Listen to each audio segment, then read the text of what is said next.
Gulf focus ആരംഭിക്കുന്ന എല്ലാ പ്രേക്ഷകർക്കും സ്വാഗതം. വിശദമായ വാർത്തകളിലേക്ക്.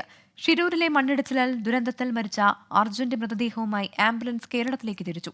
ശരീരം അർജുന്റേതായെന്ന DNA പരിശോധനയിൽ സ്ഥിരീകരിച്ചതോടെയാണ് മൃതദേഹം ബന്ധുക്കൾക്ക് വിട്ടുകൊടുത്തത്. അർജുന്റെ കുടുംബത്തിന് കർണാടക സർക്കാർ 5 ലക്ഷം രൂപ സഹായധനം പ്രഖ്യാപിച്ചിട്ടുണ്ട്. ലോറി ഉടമ മനാഫ് അർജുന്റെ വീട്ടിലെത്തി കുടുംബത്തെ കണ്ടു. ഷിരൂരിൽ നിന്ന് ഒടുവിൽ അർജുൻ മടങ്ങി. അർജുന്റെ ചേതനയേറ്റ ശരീരവുമായി ആംബുലൻസ് നാട്ടിലേക്കുള്ള യാത്രയിലാണ്. വൈകിട്ട് 3 മണിയോടെയാണ് DNA പരിശോധനയുടെ ഫലം കുടുംബത്തെ അറിയിച്ചത്. മറ്റു നടപടിക്രമങ്ങൾ വേഗത്തിലാക്കി 6 മണിയോടെ മൃതദേഹം ബന്ധുക്കൾ ഏറ്റുവാങ്ങി. കർണാടക സർക്കാർ ഏർപ്പാടാക്കിയ ആംബുലൻസിൽ മടക്കം ഷിരൂരിലെ ദുരന്തഭൂമിയും കടന്ന്.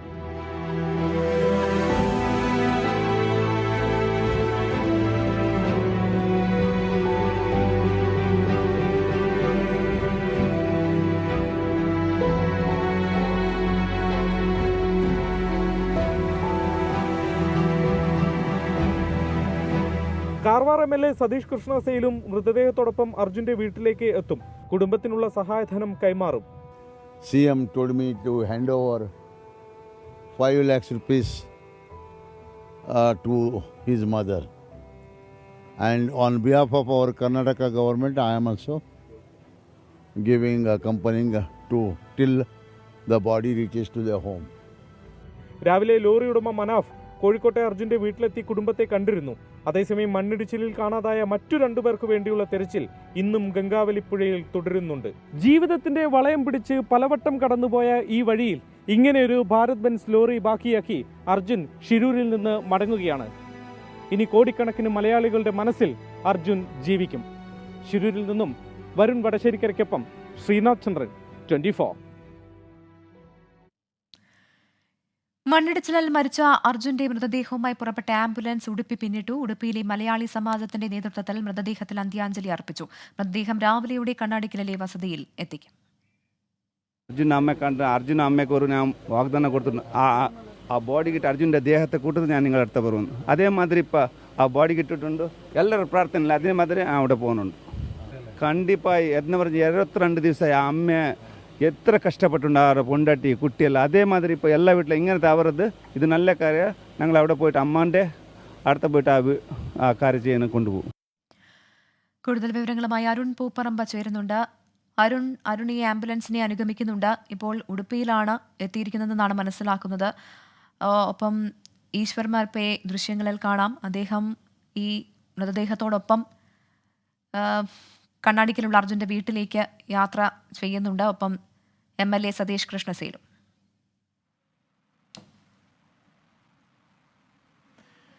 പ്രവിത, അർജുൻ്റെ മൃതദേഹവുമായുള്ള ആംബുലൻസ് ഇപ്പോൾ ഉടുപ്പി കഴിഞ്ഞ് മംഗളൂരു റൂട്ടിലേക്ക് ആ ദേശീയപാതയിലൂടെയാണ് കടന്നു പോകുന്നത്. ഇപ്പോൾ അല്പസമയം ഈ ഭക്ഷണം കഴിക്കുന്നതിന് വേണ്ടിയാണ് ഇവിടെയുള്ള ഒരു ഹോട്ടലിൽ നിർത്തിയിട്ടുള്ളത്. ഇനിയിപ്പോൾ ഏകദേശം ഒരു 1 മണിക്കൂറിനുള്ളിൽ നമ്മൾ കേരള അതിർത്തിയിലേക്ക് കടക്കും. ഒരു 1.5 മണിക്കൂറിനുള്ളിൽ കേരള അതിർത്തിയിലേക്ക് കടക്കും. അവിടെ കാസർഗോഡ് ജില്ലാ കളക്ടറുടെ നേതൃത്വത്തിൽ അർജുൻ അന്ത്യാഞ്ജലി അർപ്പിക്കുന്നതിന് വേണ്ടി ഒട്ടനവധി പേർ അവിടെ തടിച്ചുകൂടിയിട്ടുണ്ട് എന്നതാണ് നമ്മൾ മനസ്സിലാക്കുന്നത്. അല്പസമയം മുമ്പാണ് ഉടുപ്പിയിൽ കേരള സമാജത്തിൻ്റെ നേതൃത്വത്തിൽ നിരവധിയായിട്ടുള്ള മലയാളികൾ അവിടെ പാതയോരത്ത് ഒത്തുചേരുകയും അർജുനെ അന്ത്യാഞ്ജലി അർപ്പിക്കുകയോ ചെയ്തത്. അവിടെ ഈശ്വർ മാൽപ്പെ ഉൾപ്പെടെ ഉണ്ടായിരുന്നു. ഈശ്വർ മാൽപ്പെ നേരത്തെ പ്രതികരിച്ച് നമ്മൾ കേട്ടു. അർജുൻ്റെ വീട്ടിൽ പോയി നേരിട്ട് അമ്മയെ കണ്ട് സംസാരിക്കണം, അതിനുശേഷം കൂടുതൽ കാര്യങ്ങൾ പറയും എന്നതാണ് ഈശ്വർ മാൽപ്പെ പറഞ്ഞത്. വൈകാരികമായിട്ടാണ് ഈശ്വർ മാൽപ്പയും അത്തരത്തിൽ സംസാരിക്കുകയും ചെയ്തത്. എന്തായാലും അർജുൻ നിരവധി തവണ കടന്നു പോയിട്ടുള്ള പാതയിലൂടെയാണ് ചേതനയേറ്റ ശരീരമായി അർജുൻ നിലവിലിപ്പോൾ ഈ അന്ത്യയാത്ര നടത്തിക്കൊണ്ടിരിക്കുന്നു. നാളെ രാവിലെയോടെ ജന്മനാടായിട്ടുള്ള കോഴിക്കോട് എത്തിച്ചേരുകയും ചെയ്യും. വളരെ വൈകാരികമായിട്ടുള്ള നിമിഷങ്ങളാണ്. 6 മണിയോടെ നടപടിക്രമങ്ങളെല്ലാം പൂർത്തീകരിച്ച് കാർവാർ ഗവൺമെൻറ് ആശുപത്രിയിൽ നിന്നും ബന്ധുക്കൾ മൃതദേഹം ഏറ്റുവാങ്ങുന്നു. അതിനുശേഷം ഈ മണ്ണിടിച്ചിലുണ്ടായിട്ടുള്ള ഷിരൂരിലൂടെയാണ് ഇത് കടന്നു വന്നത്. അവിടെ അല്പസമയം നിർത്തുകയും അവിടെയൊക്കെ നേരത്തെ അർജുൻ്റെ ലോറിയിൽ നിന്ന് കണ്ടെത്തിയിട്ടുള്ള സാധനങ്ങളൊക്കെ പിന്നീട് മറ്റൊരു വാഹനത്തിലാക്കുകയും അതുൾപ്പെടെയാണ് കോഴിക്കോട്ടേക്ക് കൊണ്ടുപോകുന്നത്. എന്തായാലും വൈകാരികമായ വേദനാജനകമായിട്ടുള്ള ഒരു യാത്രയാണ്, ഒരു അന്ത്യയാത്രയാണ് ഇപ്പോൾ നടന്നുകൊണ്ടിരിക്കുന്നത്. അത് കേരളത്തിലേക്ക് കടക്കുന്നതിന് വേണ്ടി ഇനിയിപ്പോൾ മണിക്കൂറുകൾ മാത്രമേ അവശേഷിക്കുകയുള്ളൂ. എന്തായാലും അർജുൻ അന്ത്യാഞ്ജലി അർപ്പിക്കുന്നതിന് വേണ്ടി ഓരോ സ്ഥലങ്ങളിലും നിരവധി പേർ ഇനിയിപ്പോൾ കേരളത്തിലേക്ക് കടക്കുമ്പോൾ ഓരോ കേന്ദ്രങ്ങളിലും ഈ അർദ്ധരാത്രിയിൽ പോലും ആൾക്കാർ തടിച്ചുകൂടി കാത്തിരിക്കുകയാണ് എന്നതാണ് നമുക്ക് കാണാൻ കഴിയുന്ന കാഴ്ച. പ്രവിധ. ശരി, അരുൺ പൂപ്പറമ്പയാണ് വിശദമായ വിവരങ്ങൾ നൽകിയത്. ശിരൂരിൽ മണ്ണിടിച്ചിലാൽ മരിച്ച അർജുന്റെ മൃതദേഹവുമായി പുറപ്പെട്ട ആംബുലൻസ് ഇപ്പോൾ ഉടുപ്പി പിന്നിട്ടിട്ടുണ്ട്. ഉടുപ്പിയിൽ മലയാളി സമാജത്തിന്റെ നേതൃത്വത്തിൽ മൃതദേഹത്തിൽ അന്ത്യാഞ്ജലി അർപ്പിച്ചു. കണ്ണാടിക്കൽ രാവിലെയോടെ മൃതദേഹം ആയിട്ടുള്ള ആംബുലൻസ് എത്തിച്ചേരുമെന്നാണ് പ്രതീക്ഷിക്കുന്നത്. ഈശ്വർ പിയും ഒപ്പം തന്നെ സതീഷ് കൃഷ്ണസേൽ MLAയും അർജുന്റെ ഈ മൃതദേഹവും വഹിച്ചുകൊണ്ടുള്ള ആംബുലൻസിനെ അനുഗമിക്കുന്നുണ്ട്, ഒപ്പം ബന്ധുക്കളും. മറ്റു വാർത്തകൾ നോക്കാം. ഐക്യരാഷ്ട്രസഭയെ നിശിതമായി വിമർശിച്ച ഇസ്രായേൽ പ്രധാനമന്ത്രി ബെഞ്ചമിൻ നെതന്യാഹു UN ജനറൽ അസംബ്ലിയിലായിരുന്നു വിമർശനം. രാജ്യം യുദ്ധമുഖത്തായിട്ടും താൻ തിരക്കിട്ട് ന്യൂയോർക്കിലെത്തിയത് അസത്യങ്ങളുടെ മുനയൊടിക്കാനാണെന്നും ബെഞ്ചമിൻ നെതന്യാഹു പറഞ്ഞു.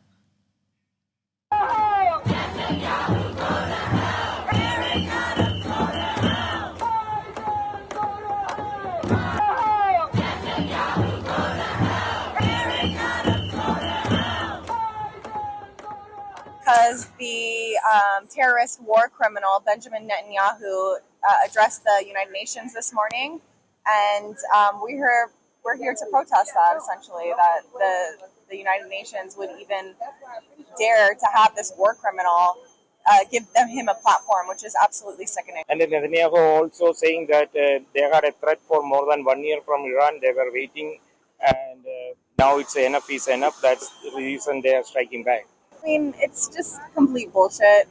I mean, they can try to create an enemy out of any country or any person that doesn't agree with their genocide. The biggest threat to world peace is Israel. So, like, that's just. അമേരിക്കയിൽ നിന്ന് മധു കൊട്ടാരക്കര തയ്യാറാക്കിയ റിപ്പോർട്ടിലേക്ക്. ലെബനനിലെ യുദ്ധം തുടരുക തന്നെ ചെയ്യും, അതുപോലെ ഹിസ്ബുള്ളയുമായി ഒരു സന്ധിയും ഉണ്ടാകില്ലെന്ന് ആവർത്തിച്ച് പറഞ്ഞിരിക്കുകയാണ് ബെഞ്ചമിൻ നെതന്യാഹു അല്പസമയം മുമ്പ് അവസാനിപ്പിച്ച തന്റെ പ്രസംഗത്തിൽ. ഐക്യരാഷ്ട്രസഭയുടെ ജനറൽ അസംബ്ലിയെ അഭിസംബോധന ചെയ്തായിരുന്നു അദ്ദേഹം സംസാരിച്ചത്. ഇറാൻ പോലെയുള്ള രാജ്യങ്ങൾ ലോകത്തെ കറുത്ത കാലഘട്ടത്തിലേക്ക്, ഭീകരതയുടെയും തീവ്രവാദത്തിന്റെയും ഒക്കെ ഒരു ലോകത്തേക്ക് കൊണ്ടുപോകാൻ ശ്രമിക്കുമ്പോൾ സമാധാനത്തിന്റെ പാതയിൽ നിൽക്കുന്ന ഇസ്രായേലിനോടൊപ്പമാണ് ഐക്യരാഷ്ട്രസഭ നിലകൊള്ളേണ്ടത്, മറ്റ് ലോക രാജ്യങ്ങൾ നിലകൊള്ളേണ്ടതെന്നാണ് നെതന്യാഹു പറയുന്നത്. അതുപോലെ ഐക്യരാഷ്ട്രസഭയെ നിശ്ചിതമായി വിമർശിച്ചു തന്റെ പ്രസംഗത്തിൽ. ജൂതവംശത്തിനെതിരെ നിലകൊള്ളുന്ന ഒരു പ്രസ്ഥാനമായിട്ട് ഐക്യരാഷ്ട്രസഭ മാറിക്കൊണ്ടിരിക്കുകയാണ്. ഐക്യരാഷ്ട്രസഭ തീർച്ചയായിട്ടും സമാധാനത്തിന്റെ പാതയിൽ നിൽക്കുന്ന ഇസ്രായേലിനോടൊപ്പമാണ് നിൽക്കേണ്ടതെന്നാണ് നെതന്യാഹു പറയുന്നത്. ഭീഷണിയുടെ സ്വരം പലപ്പോഴും ഈ പ്രസംഗത്തിലുണ്ടായിരുന്നു, പ്രത്യേകിച്ച് ഇറാനെതിരെ. ഇറാന്റെ ഏത് സ്ഥലത്തും ഇസ്രായേലിന്റെ ആയുധം എത്തുമെന്ന് കരുതിക്കൊള്ളുവാൻ നെതന്യാഹു പറഞ്ഞു. ഇറാന്റെ മാത്രമല്ല, പശ്ചിമേഷ്യയിലെ എവിടെയും ആയുധങ്ങൾ ഉപയോഗിച്ച് ആക്രമിക്കാനുള്ള ശേഷി ഇസ്രായേലിനുണ്ടെന്ന് അദ്ദേഹം ഓർമ്മപ്പെടുത്തുകയും ചെയ്തു. ഹിസ്ബുള്ളയെ ആയിട്ടുള്ള ഈ പ്രശ്നങ്ങൾ ഏതാണ്ട് ഒരു വർഷമായിട്ട് ഇറാൻ സഹിക്കുകയാണ് അവരുടെ ഭീഷണികൾ. ഒരു വർഷം കഴിഞ്ഞപ്പോഴാണ് ഇതിന് ഒരു തീരുമാനം ഉണ്ടാക്കണമെന്നുള്ള രീതിയിൽ ഇപ്പോൾ ഈ യുദ്ധം ആരംഭിച്ചിരിക്കുന്നത്. തന്നെയുമല്ല, ഗസയിലെ കാര്യവും നെതന്യാഹു പറയുന്നത് അവിടെ മാനുഷിക സഹായം എത്തിക്കുമ്പോൾ ആ സഹായങ്ങളും അത്തരം സാധനങ്ങളും ഒക്കെ മോഷ്ടിച്ച് മറ്റ് വിപണിയിൽ വിറ്റ് ആ കാശ് കൊണ്ട് തീവ്രവാദത്തിനുള്ള ആയുധങ്ങൾ വാങ്ങിക്കുവാനാണ് ഹമാസ് ശ്രമിക്കുന്നത്. ഹമാസിന്റെ ഏതാണ്ട് 40,000-ഓളം പേരിൽ പകുതിയോളം പേർ കൊല്ലപ്പെട്ടു കഴിഞ്ഞുവെന്നും നെതന്യാഹു പറഞ്ഞു. നെതന്യാഹുവിന്റെ പ്രസംഗം നടക്കുമ്പോൾ ഐക്യരാഷ്ട്രസഭയുടെ പുറത്ത് നെതന്യാഹുവിനെതിരെ വലിയ പ്രതിഷേധം നടക്കുന്നുണ്ടായിരുന്നു. നെതന്യാഹു ഗോ ബാക്ക് എന്ന് പറഞ്ഞ മുദ്രാവാക്യങ്ങളുമായിട്ടൊക്കെ വലിയൊരു ജനസംഘം തന്നെ ഐക്യരാഷ്ട്രസഭയുടെ മുമ്പിൽ തടിച്ചുകൂടിയിട്ടുണ്ടായിരുന്നു. മറ്റൊരു വാർത്ത. കുവൈറ്റിൽ പ്രഥമ ഫാൽക്കൺ സമ്മേളനം സംഘടിപ്പിച്ചു. കുവൈറ്റ് സബ്ഹാൻലി ഹണ്ടിംഗ് എക്സിബിഷൻ സെന്ററിലാണ് ഫാൽക്കൺ പക്ഷി പ്രദർശനവും സമ്മേളനവും നടക്കുന്നത്. പൈതൃകത്തിന്റെ പ്രാധാന്യം, ഫാൽക്കൺ പക്ഷികളുടെ സംരക്ഷണത്തിൽ പരിസ്ഥിതി മാനദണ്ഡങ്ങളുടെ പ്രാധാന്യം തുടങ്ങിയ വിഷയങ്ങളിൽ അധിഷ്ഠിതമായാണ് കുവൈറ്റിൽ പ്രഥമ ഫാൽക്കൺ സമ്മേളനം സംഘടിപ്പിക്കുന്നത്. പരിപാടിയിൽ നിരവധി അന്താരാഷ്ട്ര പ്രഭാഷകരും വിദഗ്ധരും പങ്കാളികളാകുന്നുണ്ട്. അന്താരാഷ്ട്ര ഫാൽക്കൺ പ്രദർശനം, ഫാൽക്കൺ സംരക്ഷണ ഉൽപ്പന്നങ്ങളുടെ പ്രദർശനവും വിൽപ്പനയും തുടങ്ങിയവയും സമ്മേളനത്തിന്റെ ഭാഗമായി നടന്നുവരുന്നു. 30ഓളം രാജ്യങ്ങളിൽ നിന്നുള്ള ഫാൽക്കണിംഗ് വിദഗ്ധരും സംരക്ഷണ പ്രവർത്തകരും പങ്കെടുക്കുന്നുണ്ട്. ഇന്ത്യയിൽ വളരെ പരിമിതമായി മാത്രമേ ഫാൽക്കണുകളെ കണ്ടുവരുന്നുള്ളൂ. നല്ല പക്ഷികൾക്ക് കോടിക്കണക്കിന് രൂപ വില വരുമെന്നും അറേബ്യൻ നാടുകളിലും പ്രത്യേകിച്ച് കുവൈറ്റിലും വലിയ വിപണി മൂല്യമുള്ള പക്ഷികളാണിതെന്ന് ഫാൽക്കൺ കോൺഫറൻസിൽ പ്രഭാഷകനായി എത്തിയ കാലിക്കറ്റ് സർവകലാശാല അധ്യാപകൻ ഡോക്ടർ സുബൈർ മേടമേൽ പറഞ്ഞു. സേക്കർ ഫാൽക്കണിനൊക്കെ വലിയ വിലയാണ് ഇവിടെ കാണുന്നത്. നമ്മുടെ ഇന്ത്യൻ റുപ്പീസിൽ 3 കോടി 4 കോടി 5 കോടി രൂപ വില വരുന്ന ഫാൽക്കണുകൾ നമുക്ക് ഈ പ്രദർശനത്തിൽ കാണാൻ സാധിക്കുന്നു. അത് ലക്ഷങ്ങൾ മുതൽ കോടികൾ വരെ വിലയാണ് ഈ ഫാൽക്കണുകൾക്കുള്ളത്. ഒരു പക്ഷേ ലോകത്തിൽ ഏറ്റവും കൂടുതൽ വില വരുന്ന ഒരു ക്രിയേച്ചർ ഫാൽക്കണാണ്. പ്രദർശനം കാണാനായി ഇന്ത്യക്കാരടക്കമുള്ള നിരവധി പ്രവാസി സമൂഹവും സമ്മേളന നഗരിയിൽ എത്തുന്നുണ്ട്. ജലിൻ തൃപ്പയാർ, 24 കുവൈറ്റ്. ഖത്തറിൽ താമസ സ്ഥലത്തുണ്ടായ തീപിടുത്തത്തിൽ പരുക്കേറ്റ് ചികിത്സയിലായിരുന്ന മലയാളി യുവാവ് മരിച്ചു. കോഴിക്കോട് ചേളന്നൂർ സ്വദേശി ഷഫീഖാണ് മരിച്ചത്. 36 വയസ്സായിരുന്നു. തീപിടുത്തത്തെ തുടർന്ന് പുക ശ്വസിച്ചതോടെ അബോധാവസ്ഥയിലായി. തുടർന്ന് ഹമദ് ആശുപത്രിയിൽ പ്രവേശിപ്പിച്ചുവെങ്കിലും ചികിത്സയിലിരിക്കെ മരിക്കുകയായിരുന്നു. ഈ മാസം 19-നായിരുന്നു അപകടം. സ്വകാര്യ സ്ഥാപനത്തിൽ മാർക്കറ്റിംഗ് സെയിൽസ് വിഭാഗത്തിലെ ജീവനക്കാരനായിരുന്നു ഷഫീഖ്. ഡ്യൂട്ടി കഴിഞ്ഞ് വിശ്രമിക്കുമ്പോഴായിരുന്നു അപകടം. കൈക്കൂലി കേസിൽ ന്യൂയോർക്ക് മേയർ എറിക് ആഡംസ് കോടതിയിൽ കീഴടങ്ങി. 6 വിദേശ രാജ്യങ്ങളിൽ നിന്ന് ഫണ്ട് സ്വീകരിച്ചവർക്ക് അനുകൂലമായി വഴിവിട്ട തീരുമാനങ്ങൾ എടുത്തുവെന്ന ഗുരുതര ആരോപണമാണ് കുറ്റപത്രത്തിലുള്ളത്. അമേരിക്കയിൽ നിന്ന് മധു കൊട്ടാരക്കര തയ്യാറാക്കിയ റിപ്പോർട്ടിലേക്ക്. ന്യൂയോർക്കിന്റെ നഗരപിതാവ് എറിക് ആഡംസ് അല്പമണിക്കൂറുകൾക്ക് മുമ്പാണ് ഈ തൊട്ടുപുറകിൽ കാണുന്ന കോടതിയിൽ കീഴടങ്ങിയത്. രാവിലെ 9 മണിക്ക് തന്റെ ഔദ്യോഗിക വസതിയിൽ നിന്ന് പുറത്തു വന്ന എറിക് ആഡംസ് നേരെ ഈ കോടതിയിൽ വന്ന് കീഴടങ്ങുകയായിരുന്നു. കോടതി നടപടിക്രമങ്ങളായ ഫിംഗർ പ്രിന്റ്, അതുപോലെ അദ്ദേഹത്തിന്റെ ചിത്രവും ഒക്കെ എടുത്തതിന് ശേഷമാണ് ജഡ്ജിന്റെ മുമ്പിൽ ഹാജരായത്. ഗുരുതരമായ അഴിമതി ആരോപണങ്ങളുള്ള കുറ്റപത്രമാണ് അദ്ദേഹത്തിനെതിരെ ഇന്നലെ സമർപ്പിച്ചിരിക്കുന്നത്. അനധികൃതമായി പൈസ സ്വീകരിച്ചു, അതുപോലെ തുർക്കി, ഇസ്രയേൽ, ചൈന, ഖത്തർ തുടങ്ങി 6 വിദേശ രാജ്യങ്ങൾക്ക് അവരിൽ നിന്ന് സംഭാവനകൾ സ്വീകരിച്ചതിന് ശേഷം അവർക്ക് അനുകൂലമായ പല തീരുമാനങ്ങളും എടുത്തു എന്നുള്ള വലിയ കുറ്റങ്ങളാണ് ഈ കുറ്റപത്രത്തിലുള്ളത്. $1,23,000 സൗജന്യ ഹോട്ടലുകളിൽ, ആഡംബര ഹോട്ടലുകളിൽ താമസിച്ചു. അതുപോലെ തുച്ഛമായ വിമാന ടിക്കറ്റുകൾ സംഘടിപ്പിച്ചു. ഇത് കൂടാതെ $10 മില്യൺ തന്റെ തെരഞ്ഞെടുപ്പ് ഫണ്ടിലേക്ക് അനധികൃതമായി സ്വീകരിച്ചു എന്നിങ്ങനെയുള്ള കുറ്റങ്ങളൊക്കെയാണ് അദ്ദേഹത്തിനെതിരെയുള്ളത്. എറിക് ആഡംസ് രാജിവെക്കാൻ ഉദ്ദേശമില്ലെന്നാണ് അദ്ദേഹം ഇതിനുശേഷം പറഞ്ഞത്. തന്നെ ജോ ബൈഡൻ ഭരണകൂടം വേട്ടയാടുകയാണ്. അനധികൃത കുടിയേറ്റത്തിനെതിരെ സംസാരിച്ചതോടുകൂടിയാണ് ബൈഡൻ ഭരണകൂടം തനിക്കെതിരെ തിരിഞ്ഞു എന്നാണ് എറിക് ആഡംസ് മാധ്യമങ്ങളോട് ഇന്ന് പറഞ്ഞത്. ദുബായിൽ ജലഗതാഗത മേഖലയിൽ ശൈത്യകാല പ്രത്യേക സ്കെഡ്യൂൾ തയ്യാറാക്കാനൊരുങ്ങി റോഡ് ട്രാൻസ്പോർട്ട് അതോറിറ്റി. ശൈത്യകാലത്ത് വിനോദസഞ്ചാരികളുടെ വരവ് വർദ്ധിപ്പിക്കുന്നത് ഉൾപ്പെടെ മുന്നിൽ കണ്ടാണ് നടപടി. ഈ മാസം 30 മുതൽ പുതിയ സ്കെഡ്യൂൾ നിലവിൽ വരും. ജലഗതാഗത മേഖലയിലെ യാത്രക്കാരുടെ എണ്ണം ഉൾപ്പെടെ കണക്കാക്കി ഓരോ സീസണും അനുസരിച്ച് ഷെഡ്യൂൾ ക്രമീകരിക്കുന്ന സംവിധാനമാണ് RTA നടപ്പാക്കുന്നത്. ദുബായ് ഫെറി, അബ്ര, വാട്ടർ ടാക്സി എന്നിവയ്ക്കാണ് ഇത്തരത്തിൽ ശൈത്യകാലത്ത് പുതിയ ഷെഡ്യൂൾ ബാധകമാവുക. ഈ മാസം 30 മുതൽ പുതിയ ഷെഡ്യൂൾ നിലവിൽ വരും. ശൈത്യകാലത്തെ വിനോദസഞ്ചാരികളുടെ വരവ് വർദ്ധിക്കുന്ന ഉൾപ്പെടെ മുന്നിൽ കണ്ടാണ് RTAയുടെ നടപടി. ജലഗതാഗത രംഗത്ത് സുസ്ഥിരത ഉറപ്പുവരുത്തുന്നതിനും ഉപഭോക്തൃ ആവശ്യങ്ങൾ നിറവേറ്റുന്നതിനൊപ്പം പ്രവർത്തന ചെലവ് കുറയ്ക്കുന്നതിനും യാത്രക്കാരെ ഉൾക്കൊള്ളാനുള്ള ശേഷി വർദ്ധിപ്പിക്കുന്നതിനുമാണ് പുതിയ സംരംഭമെന്നും RTA വ്യക്തമാക്കി. യാത്രക്കാരുടെ എണ്ണം, വരുമാനം, സീറ്റുകളുടെ എണ്ണം തുടങ്ങിയ ജലഗതാഗത സേവനങ്ങളുടെ മുഴുവൻ വിവരങ്ങളുമായി ബന്ധപ്പെട്ട വിവരങ്ങൾ ഉപയോഗപ്പെടുത്തിയാണ് ശീതകാല സർവീസ് പ്ലാൻ തയ്യാറാക്കുന്നതെന്നും ഓരോ സീസണിന്റെയും സ്വഭാവത്തിനനുസരിച്ച് ജലഗതാഗത സർവീസുകളുടെ പ്രവർത്തന സമയം ക്രമീകരിക്കുമെന്നും RTA വ്യക്തമാക്കി. 24 ദുബായ്. ദുബായ് മെട്രോ സംഗീതോത്സവത്തിന്റെ 4ാം പതിപ്പിന് ഇന്ന് സമാപനമാകും. RTAയുടെ സഹകരണത്തോടെ ബ്രാൻഡ് ദുബായിയാണ് പരിപാടി സംഘടിപ്പിക്കുന്നത്. Dubai Mall of the Emirates, BurJuman, Union, Dubai Multi Commodities Centre എന്നീ 5 മെട്രോ സ്റ്റേഷനുകളിലായി 20 സംഗീതജ്ഞരുടെ നേതൃത്വത്തിലാണ് സംഗീതോത്സവം നടക്കുന്നത്. മെട്രോയുടെ 15ാം വാർഷികത്തോടനുബന്ധിച്ചായിരുന്നു ഇത്തവണത്തെ സംഗീതോത്സവം അരങ്ങേറിയത്. റോഡ്സ് ആൻഡ് ട്രാൻസ്പോർട്ട് അതോറിറ്റിയുടെ സഹകരണത്തോടെ ദുബായ് സർക്കാർ മീഡിയ ഓഫീസിന്റെ സർഗാത്മക വിഭാഗമായ ബ്രാൻഡ് ദുബായിയാണ് പരിപാടി സംഘടിപ്പിച്ചത്. സ്റ്റേഷനുകൾക്ക് പുറമെ ദുബായ് മെട്രോയിലും സംഗീതജ്ഞരെത്തുന്നത് യാത്രക്കാർക്ക് വേറിട്ട അനുഭവങ്ങളാണ് സമ്മാനിച്ചത്. സംഗീത പ്രതിഭകളെ നേരിട്ട് കാണാനും സർഗാത്മകത ആസ്വദിക്കാനും ഒട്ടേറെ പേരാണ് വൈകുന്നേരങ്ങളിൽ മെട്രോ സ്റ്റേഷനുകളിലെ സംഗീത വേദികളിൽ എത്തുന്നത്. സംഗീതത്തിന്റെയും സാംസ്കാരിക വൈവിധ്യത്തിന്റെയും യഥാർത്ഥ ആഘോഷമാണ് ദുബായ് മെട്രോ സംഗീതോത്സവമെന്നും വരും വർഷങ്ങളിലും ഇത് വിപുലമായി ആഘോഷിക്കുമെന്നും RTA വ്യക്തമാക്കി. എല്ലാ ദിവസവും രാത്രി 10 മണിവരെയായിരുന്നു സംഗീതോത്സവം അരങ്ങേറിയത്. 24 ദുബായ്. ബഹ്റൈൻ കേരളീയ സമാജത്തിൽ പഴയിടം മോഹനൻ നമ്പൂതിരിയുടെ നേതൃത്വത്തിൽ ഒരുക്കിയ ഓണസദ്യ ശ്രദ്ധേയമായി. സ്വദേശികളും വിദേശികളും അടക്കം 5000-ത്തിലധികം പേരാണ് ഓണസദ്യ കഴിക്കാൻ എത്തിയത്. ബഹ്റൈൻ കേരളീയ സമാജത്തിന്റെ ഓണാഘോഷമായ ശ്രാവണം 2024 പ്രശസ്ത പാചക വിദഗ്ധൻ പഴയിടം മോഹനൻ നമ്പൂതിരിയുടെ നേതൃത്വത്തിലുള്ള 6000-ഓളം പേർക്കുള്ള വിഭവസമൃദ്ധമായ സദ്യയാണ് ഇവിടെ ഒരുങ്ങുന്നത്. ബഹ്റൈൻ കേരളീയ സമാജം ഓണാഘോഷമായ ശ്രാവണം 2024 ഭാഗമായി ഒരുക്കിയ ഓണസദ്യ ശ്രദ്ധേയമായി. പാചകകലയിലെ പ്രഗത്ഭൻ പഴയിടം മോഹനൻ നമ്പൂതിരിയുടെ നേതൃത്വത്തിൽ 5000-ലധികം അതിഥികൾക്കാണ് ഇന്ന് ഓണസദ്യ ഒരുക്കിയത്.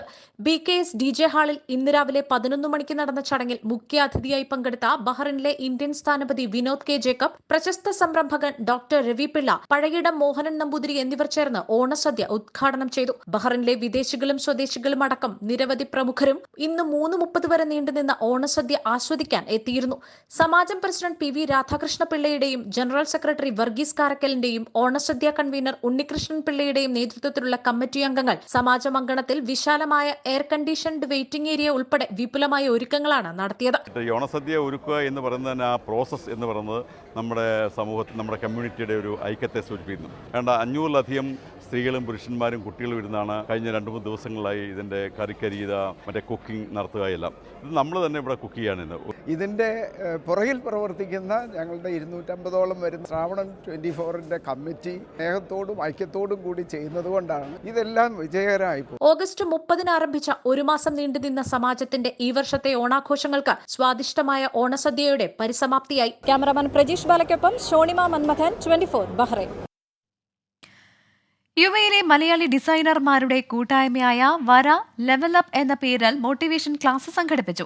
ദുബായ് ഡൗൺ ടൗണിൽ നടന്ന പരിപാടിയിൽ വിവിധ എമിറേറ്റുകളിൽ നിന്നായി തിരഞ്ഞെടുത്ത 70ഓളം ഡിസൈനർമാർ പങ്കെടുത്തു. വരയിലെ കലാകാരന്മാരുടെ നേതൃത്വത്തിൽ നടക്കുന്ന പരിപാടിയായ ആർടെക്സിന്റെ പുതിയ സീസണിന്റെ പ്രഖ്യാപനവും ചടങ്ങിൽ നടന്നു. എങ്ങനെ ഒരു സംരംഭകനാകാം എന്ന വിഷയത്തിൽ സുകേഷ് ഗോവിന്ദന്റെ നേതൃത്വത്തിൽ പ്രത്യേക സെഷനും അരങ്ങേറി.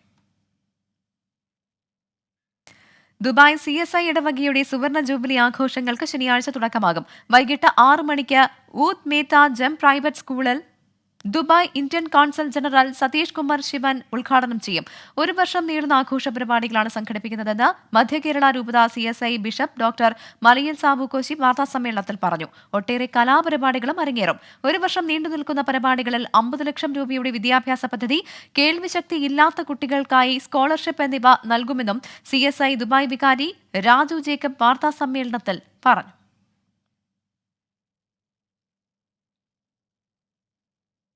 കുവൈറ്റ് ലുലു ഹൈപ്പർ മാർക്കറ്റിൽ ലുലു വേൾഡ് ഫുഡ് ഫെസ്റ്റിവൽ ആരംഭിച്ചു. ലുലു ഡയറക്ടർ മുഹമ്മദ് ഹാരിസ്, കുവൈറ്റിലെ പ്രമുഖ അറബിക് ഷെഫ് ലിന ജുബൈലി തുടങ്ങിയവരുടെ സാന്നിധ്യത്തിൽ നടി അനാർക്കലി മരക്കാർ ഫെസ്റ്റിവൽ ഉദ്ഘാടനം ചെയ്തു. അന്താരാഷ്ട്ര ഭക്ഷണങ്ങളുടെ വിഭവസമ്പന്നമായ വലിയ ശേഖരമാണ് ഫെസ്റ്റിവലിന്റെ പ്രധാന ആകർഷണം. വിവിധ വിഭാഗങ്ങളിലായി നിരവധി മത്സരങ്ങളും സംഘടിപ്പിച്ചിട്ടുണ്ട്. ആഘോഷങ്ങളുടെ ഭാഗമായി കലാപരിപാടികളും നടന്നു. PV അൻവറുമായുള്ള എല്ലാ ബന്ധവും അവസാനിപ്പിച്ച CPIM അൻവറിന്റെ ദുഷ്പ്രചാരണങ്ങളെ പ്രതിരോധിക്കാനും തുറന്നുകാട്ടാനും അണികളോട് പാർട്ടി സംസ്ഥാന സെക്രട്ടറി MV ഗോവിന്ദൻ ആഹ്വാനം ചെയ്തു. CPIMനെ കുറിച്ച് PV അൻവറിന് ഒന്നും അറിയില്ലെന്നും വലതുപക്ഷത്തിന്റെ കോടാലിയാണെന്നും MV ഗോവിന്ദൻ തുറന്നടിച്ചു. ഇനി തീപ്പന്തം പോലെ കത്തുമെന്നും ജനമൊപ്പമുണ്ടെങ്കിൽ പുതിയ രാഷ്ട്രീയ പാർട്ടി രൂപീകരിക്കുമെന്നും PV അൻവർ വ്യക്തമാക്കി. അദ്ദേഹം എടുത്തുകൊണ്ടിരിക്കുന്ന നിലപാടിനെ തുടർന്ന് അദ്ദേഹവുമായിട്ടുള്ള എല്ലാ ബന്ധവും CPIMന് ഇടതുപക്ഷ ജനാധിപത്യ മുന്നണിക്ക് ഉപേക്ഷിക്കേണ്ടി വരുമെന്ന് മാത്രമേ പറഞ്ഞു വെച്ചിട്ടുള്ളൂ. PV അൻവറുമായി ഇനി CPIMന് ബന്ധമില്ല. സർക്കാരിനെയും പാർട്ടിയെയും പിടിച്ചുലച്ച ആരോപണ പരമ്പരകൾക്കൊടുവിലാണ് PV അൻവർ പാർട്ടിയുടെ പടിക്ക് പുറത്തായത്. അൻവർ ഉയർത്തിയ വിഷയങ്ങളിൽ CPIM അണികൾക്കുള്ള ആശയക്കുഴപ്പം പരിഹരിക്കാനുള്ള നീക്കം കൂടിയായിരുന്നു സംസ്ഥാന സെക്രട്ടറിയുടെ നിലപാട് പ്രഖ്യാപനത്തിന് പിന്നിൽ. അൻവർ വലതുപക്ഷത്തിന്റെ കയ്യിലെ കോടാലിയായി മാറിയിരിക്കുന്ന സ്ഥിതിയാണ് കാണാൻ സാധിച്ചത്. അൻവറിന്റെ ഈ നിലപാടിനെതിരായി പാർട്ടിയെ സ്നേഹിക്കുന്ന മുഴുവൻ ജനങ്ങളും പാർട്ടി സഖാക്കളുമാകെ രംഗത്തിറങ്ങണം എന്നാണ് ആദ്യം തന്നെ ചൂണ്ടിക്കാണിക്കാനുള്ളത്. CPIMന്റെ രീതിയും നയവും സംഘടനാ സംവിധാനവും അറിയാത്ത ആളെന്നാണ് PV അൻവറിനെ MV ഗോവിന്ദൻ വിശേഷിപ്പിച്ചത്. അൻവറിന് ഇടതു പാരമ്പര്യമില്ലെന്നും തുറന്നടിച്ചു. പാർലമെന്ററി പാർട്ടിയിലെ സ്വതന്ത്ര അംഗമായ അൻവർ അല്പത്വമാണ് കാണിച്ചതെന്ന് CPIM സംസ്ഥാന സെക്രട്ടേറിയറ്റും ഇന്ന് കുറ്റപ്പെടുത്തി. ഇടതുബന്ധം അവസാനിച്ചതോടെ PV അൻവറും അടുത്ത നീക്കങ്ങളെക്കുറിച്ച് സൂചന നൽകി. എനിക്ക് കുറേ പ്രതിസന്ധികൾ ഉണ്ടായിരുന്നു ഇതിന്റെ അകത്തായതുകൊണ്ട്. പിന്നെ പുറത്താക്കി എന്നല്ല പറഞ്ഞത്. ഇനി തീപ്പന്തം പോലെ ഞാൻ കത്തും. എനിക്കൊരാൾ ഇതിൽ പേടിക്കേണ്ട കാര്യമില്ല. ഇനി ഈ ജനങ്ങളോട് സമാധാനം പറഞ്ഞാൽ മതി. പണ്ട് എനിക്ക് പരിമിതി ഉണ്ടായിരുന്നു ഇതിനകത്ത്. എന്റെ പരിമിതിയിൽ നിന്ന് എന്നെ ഫ്രീ ആക്കി വിട്ടിരിക്കുകയാണ്. ജനങ്ങളെ വെച്ച് പ്രതിരോധിക്കും. നിയമം ജനങ്ങൾക്കുള്ളതാണ്. അത് കേന്ദ്ര ഗവൺമെന്റ് ആയാലും സംസ്ഥാന ഗവൺമെന്റ് ആയാലും. ഇടതു സഹകരണത്തിന്റെ സാധ്യത PV അൻവറിന് മുന്നിൽ പൂർണ്ണമായും അടഞ്ഞു. ഇനിയുള്ള നീക്കങ്ങളും PV അൻവറിന്റെ രാഷ്ട്രീയ ഭാവിയിൽ നിർണായകമാകും. 24 ഡൽഹി, മലപ്പുറം. PV അൻവറിന്റെ കടന്നാക്രമണങ്ങൾക്ക് 24 മണിക്കൂർ തികയും മുൻപ് നേരിട്ടുള്ള മറുപടിയുമായി മുഖ്യമന്ത്രി പിണറായി വിജയൻ. PV അൻവറിന്റെ ഉദ്ദേശം ഇപ്പോൾ വ്യക്തമായെന്നും നേരത്തെ തന്നെ സംശയമുണ്ടായിരുന്നുവെന്നും ഡൽഹിയിൽ മാധ്യമങ്ങളെ കണ്ട് മുഖ്യമന്ത്രി വിവരിച്ചു.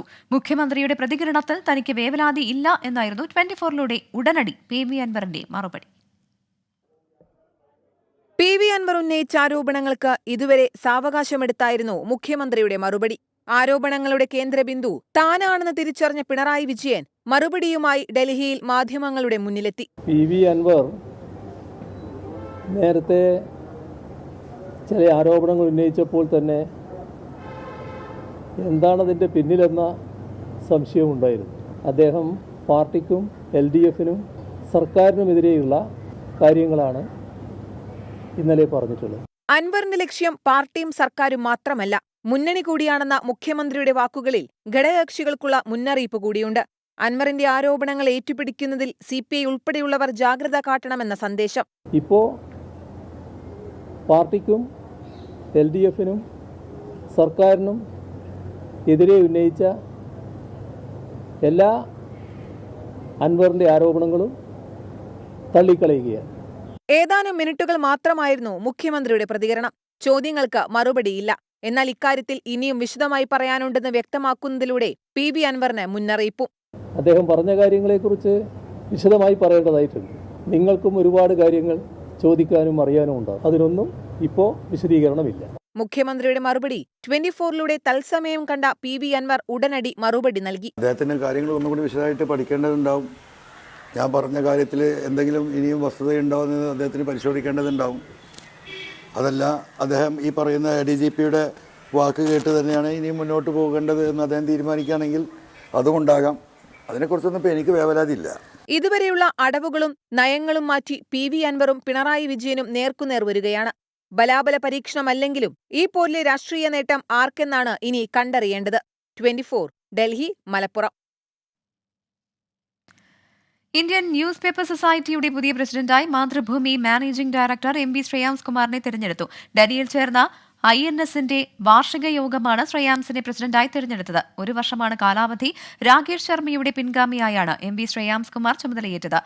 INSന്റെ ഡെപ്യൂട്ടി പ്രസിഡന്റായി പ്രവർത്തിച്ചു വരികയായിരുന്നു ശ്രേയാംസ് കുമാർ. ഇതോടെ ഗൾഫ് ഫോക്കസ് പൂർണ്ണമാകുന്നു. Good night.